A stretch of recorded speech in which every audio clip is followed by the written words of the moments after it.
Horace, je suis le président de l'association du Festival du film pour l'enfance qui organise notamment le festival Plein la Bobine. Alors le festival, cette année, donc en 2014, on fait la 12e édition du festival qui a été créée, donc l'association en 2002 et le festival en 2003, le premier festival. Il faut savoir que l'association en fait fait des actions d'éducation à l'image toute l'année et travaille avec les scolaires.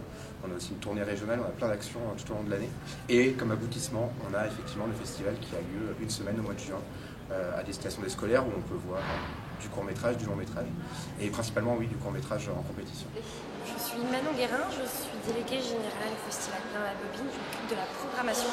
Pour l'instant, ils ont l'air très contents, tout se passe bien, il y en a qui sont en atelier, d'autres qui sont en projection, ils enchaînent les projections, ils votent pour leur film préféré quand ils regardent une compétition, donc tout va pour le mieux, ils ont l'air ravis, et nous aussi. Alors nous, ça va encore plus large que ça, c'est-à-dire qu'on a vraiment une amélioration culturelle, vraiment pour les initier un petit peu à toutes les formes d'art qui existent.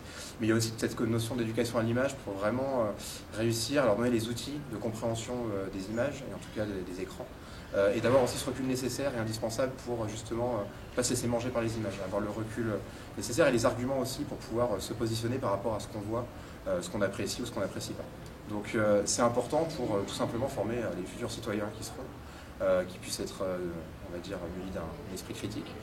Et puis ça peut se faire, voilà, ça se fait par la culture. Et la culture apporte plein d'autres choses en termes d'ouverture d'esprit, d'ouverture culturelle. Et voilà, et c'est vraiment intéressant de travailler sur ce support-là en particulier. Je crois qu'il y avait une autre question ici. Oui. Vous vous sentez tout seul? Non, c'est un film de fiction, on dit. C'est un film qui a été complètement imaginé. Tous les ans, dans le cadre du festival, on ouvre une carte blanche à un festival européen. Cette année, c'est tombé sur un festival italien, donc la ville de Fiuggi. Le festival, c'est un festival familial, donc finalement, on correspond à peu près au même public, même si nous, on est festival jeune public. Mais au final, nos programmations ne sont pas similaires, mais en tout cas, on va dire, on vise les mêmes personnes. Et donc, du coup, dans ce cadre-là, c'est une ville qui fait partie de la ville thermale européenne, enfin des villes thermales européennes. Il y a un échange qui est fait avec la ville de la Bourboule sur différents aspects. Et on est en fait partenaire au niveau culturel. Donc on leur a laissé une carte blanche qui viendront présenter dans le cadre du festival donc à la Bourboule. Et en échange, nous on ira aussi défendre les films primés lors de cette édition au mois de juillet donc à Fiuggi.